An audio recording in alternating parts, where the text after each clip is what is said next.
Biodiversity hotspot के रूप में अर्हता प्राप्त करने के लिए किसी क्षेत्र को निम्नलिखित में किस मानदंड को पूरा करना होगा?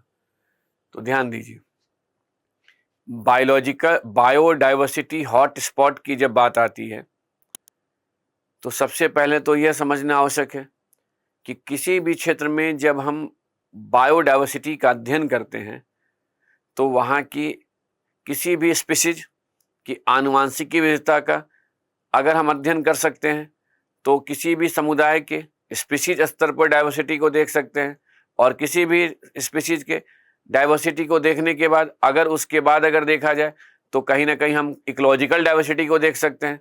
इस प्रकार आप बायोडाइवर्सिटी का अगर अध्ययन करते हैं तो बायोडाइवर्सिटी का अध्ययन करते समय जैव विविधता हॉटस्पॉट, ये जो हॉटस्पॉट है, इस टर्म को पहली बार जो यूज किया था वो मेयर्स थे।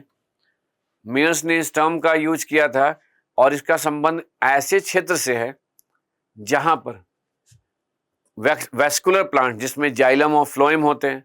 इन वैस्कुलर प्लांट्स का मतलब टेरिडोफाइटा, जिम्नोस्पर्म, एंजियोस्पर्म के लगभग यानी जिम्नोस्पर्म के कम से कम 1500 स्पीशीज वहां होने चाहिए, और उनमें से अधिकांश इंडेमिक होने चाहिए, यानी वहीं के स्वदेशज प्रजाति होनी चाहिए। तो अगर उस आधार पर देखें तो यहाँ पहला स्टेटमेंट है, इसमें संवहनीय पौधों की कम से कम 1500 स्थानिक प्रजातियां होनी चाहिए। तो सही बात है, यह ध्यान रखिएगा, यह वर्ड इंपॉर्टेंट है। 1500 प्रजातियों के साथ क्या होना चाहिए? वह संवहनीय वैस्कुलर प्लांट्स की प्रजातियां होनी चाहिए, और साथ में वो प्रजातियां स्थानिक यानी एंडेमिक होनी चाहिए। तो ये तो स्टेटमेंट करेक्ट है। इसे सरकार द्वारा कानून के माध्यम से संरक्षित होना चाहिए। ठीक है, कहेंगे इसका संबंध बायोलॉजिकल हॉटस्पॉट से नहीं है। यह आवश्यक नहीं है कि सरकार के द्वारा कानून के माध्यम से इसे संरक्षित किया जाए। हॉटस्पॉट की पहचान करते समय हम इस क्राइटेरिया को आधार नहीं बनाते हैं। इसके कोर क्षेत्र में पर्यावरणीय क्षरण नहीं होना चाहिए, इसको भी हम आधार नहीं बनाते हैं। चौथे स्टेटमेंट को देखते हैं, इसके मूल आवास का कम से कम 70% हिस्सा नष्ट हो चुका होना चाहिए। यानी देखिए, हम एक ऐसे क्षेत्र को बायोलॉजिकल हॉटस्पॉट का नाम दे सकते हैं जहां पर वैस्कुलर प्लांट्स की 1500 प्रजातियां इंडेमिक हो, और उस क्षेत्र में लगभग 70% भाग में कहीं ना कहीं पारिस्थितिकी तंत्र के असंतुलित होने के कारण जैव विविधता का ह्रास हो रहा हो, यानी वो संवेदनशील क्षेत्र में परिवर्तित हो चुका हो। अगर ऐसी दो विशेषताएं हमें देखने को मिलती है तो उसे हम कहते हैं कि यह एक प्रकार का बायोलॉजिकल हॉटस्पॉट है और बायोडाइवर्सिटी हॉटस्पॉट है, जिसका हमें विशेष संरक्षण करना चाहिए। तो इस आधार पर हम क्या कहेंगे, पहला और चौथा ये जो दो स्टेटमेंट हैं, ये बायोडाइवर्सिटी हॉटस्पॉट को पहचानने का मानदंड होता है। इसलिए कौन सा करेक्ट होगा? सी, पहला और चौथा। अब ध्यान दीजिए, बायोडाइवर्सिटी हॉटस्पॉट के साथ एक वर्ड और भी आपके लिए जानना इंपॉर्टेंट है, हॉटस्पॉट। हॉटस्पॉट जैसे हमारे देश में जो मन्नार की खाड़ी है, अंडमान निकोबार द्वीप समूह के आसपास का क्षेत्र है, जो मन्नार की खाड़ी, वहाँ की बायोडाइवर्सिटी औसत से अधिक होने के साथ वहाँ पर भी विशेष संरक्षण देने की आवश्यकता पड़ रही है। तो जब कोई ऐसा क्षेत्र जिसका संबंध तट के से संलग्न जलीय भाग से हो और वहाँ की जैव विविधता औसत से अधिक हो तो उसे हॉटस्पॉट कहते हैं। यानी ये भी एक प्रकार का हॉटस्पॉट होता है, लेकिन इसके लिए अलग टर्म यूज किया जाता है। हमारे देश में, हमारे देश की राजनीतिक सीमा के अंदर एक हॉटस्पॉट है पश्चिमी घाट, क्योंकि पश्चिमी घाट के तटवर्ती ढाल पर जैव विविधता औसत से अधिक है। दूसरा हॉटस्पॉट है उत्तर पूर्वी भारत के राज्य, और तीसरा हॉटस्पॉट है सुंदरबन का क्षेत्र। लेकिन अगर हम अपने देश के साथ देश से संलग्न पड़ोसी देशों को शामिल कर लें तो हॉटस्पॉट की बात करें तो एक हॉटस्पॉट अगर वेस्टर्न घाट है, दूसरा उत्तर पूर्वी भारत के राज्य है, तो तीसरा इंडो बर्मन रीजन है, चौथा जो है इंडो बर्मन यानी भारत म्यांमार के साथ जो लगा हुआ क्षेत्र है, और चौथा जो है जिसको सुंदालैंड कहते हैं, जिसमें दक्षिण पूर्वी एशियाई देशों को भी शामिल कर लिया जाता है। तो हमारे भारतीय कह सकते हैं उपमहाद्वीप, इंडियन सब कॉन्टिनेंट को अगर लिया जाए तो इंडियन सब कॉन्टिनेंट के अंतर्गत 4 हॉट स्पॉट की पहचान की गई है, और अगर हम समुद्री भाग को ले तो एक हॉट स्पॉट भी है। इस प्रकार के भी आप स्टेटमेंट को और ऐसे जो है मैप की सहायता से रीजन को रिवाइज कर लीजिएगा। आगे बढ़ते हैं। देखिए अब बायोडाइवर्सिटी हॉटस्पॉट्स की बात करें तो बायोडाइवर्सिटी हॉटस्पॉट्स में जैसे भी हमने आपको कहा कि ये वेस्टर्न घाट है, यहाँ पर अंडमान निकोबार द्वीप समूह का क्षेत्र है, ये उत्तर पूर्वी हिमालयन रीजन के साथ ये उत्तर पूर्वी भारत का क्षेत्र है, इंडो म्यांमार रीजन है, दक्षिण पूर्वी एशियाई क्षेत्र, ये सुंदरलैंड यहीं पर है।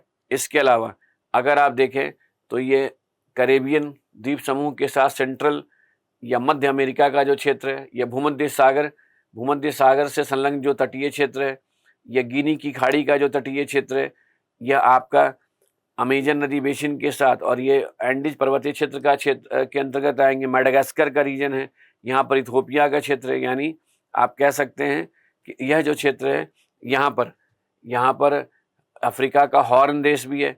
अफ्रीका के हॉर्न देश के साथ यह अदन की खाड़ी, लाल सागर का क्षेत्र है।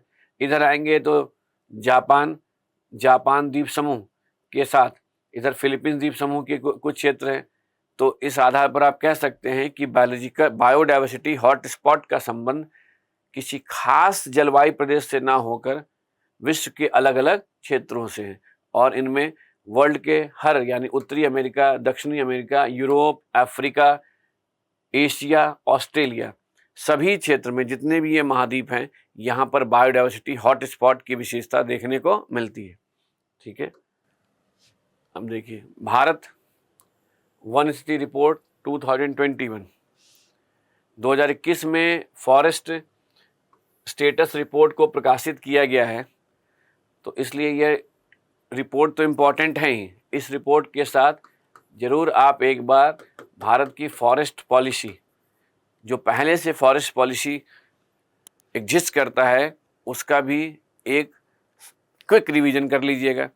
और यहाँ देखिए कि इस क्वेश्चन में हमें क्या विचार करना है, तो हमें विचार करते हुए करेक्ट स्टेटमेंट को पहचानना है। तो इसमें पहला स्टेटमेंट है कि इसमें पहली बार टाइगर रिजर्व, कॉरिडोर और शेर संरक्षण क्षेत्र, यानी first time tiger reserve, corridor और लायन कंजर्वेशन एरिया को किसमें आवरण के आकलन संबंधित नवीन अध्याय को शामिल किया गया। इस रिपोर्ट में पहली बार फॉरेस्ट रीजन के अंतर्गत उसे भी शामिल किया गया है जो टाइगर रिजर्व के बीच में कॉरिडोर होता है, और जो लायन के कंजर्वेशन के लिए जो क्षेत्र है उस क्षेत्र को शामिल करके फॉरेस्ट में का दर्जा दिया गया है। तो कह सकते हैं कि ये एक नया क्राइटेरिया आ गया। दूसरा, अन्नामलाई और इंद्रावती टाइगर रिजर्व के वन क्षेत्र में कमी आई है। तो ध्यान दीजिए, पहले स्टेटमेंट से ही आप दूसरे स्टेटमेंट को समझ सकते हैं कि अगर इस वन स्थिति रिपोर्ट में टाइगर रिजर्व कॉरिडोर को भी फॉरेस्ट रीजन में शामिल करने का निर्णय लिया गया, तो जब अन्नामलाई इंद्रावती टाइगर रिजर्व होगा तो उसमें जब कॉरिडोर को शामिल किया जाएगा तो फॉरेस्ट कवर में कमी कैसे आएगी, वृद्धि होगी ना। तो इसलिए स्टेटमेंट क्या हो गया, गलत है। ये स्टेटमेंट कब सही होता, जब यहाँ कमी की बजाय वृद्धि होती। और ये पूछता है कि वृद्धि होने का सबसे बड़ा कारण क्या है, तो यहाँ पर आप ये बताते हैं कि इस क्राइटेरिया को लाने के कारण जो है वृद्धि जो होनी चाहिए उससे कहीं अधिक वृद्धि हमें दिखाई दे रहा है। दूसरा देखिए, वनों के कुल कार्बन स्टॉक में कमी आई है। तो अब इमेजिन कीजिए कि यदि हम फॉरेस्ट पॉलिसी को इम्प्लीमेंट करते हुए वन नीति और वन संरक्षण अधिनियम को लागू करके यदि हम फॉरेस्ट का कंजर्वेशन करेंगे, वनस्पति की सघनता बढ़ाएंगे, वैसे क्षेत्र को भी फॉरेस्ट रीजन में शामिल करेंगे जो पहले से नहीं थे, तो फॉरेस्ट रीजन के अंतर्गत कार्बन स्टॉक कम कैसे होगा, बल्कि कार्बन स्टॉक तो बढ़ेगा ना, क्योंकि जब फॉरेस्ट एरिया बढ़ रहा है तो फॉरेस्ट एरिया के बढ़ने के साथ उस फॉरेस्ट एरिया के अंतर्गत आने वाले पेड़ पौधों की संख्या, उसकी सघनता बढ़ रही है और इससे कार्बन स्टॉक भी बढ़ेगा, क्योंकि कार्बन स्टॉक का संबंधी है। वैसे कार्बन जो प्रकाश संश्लेषण के द्वारा बायोमास में परिवर्तित होते हैं, तो कहेंगे नहीं, ये भी स्टेटमेंट गलत है, कमी नहीं बल्कि वृद्धि हो आई है। इसलिए इस प्रश्न का सही जवाब क्या होगा, केवल पहला कथन सही है। तो इसलिए सही उत्तर क्या है, ए, केवल एक करेक्ट स्टेटमेंट है।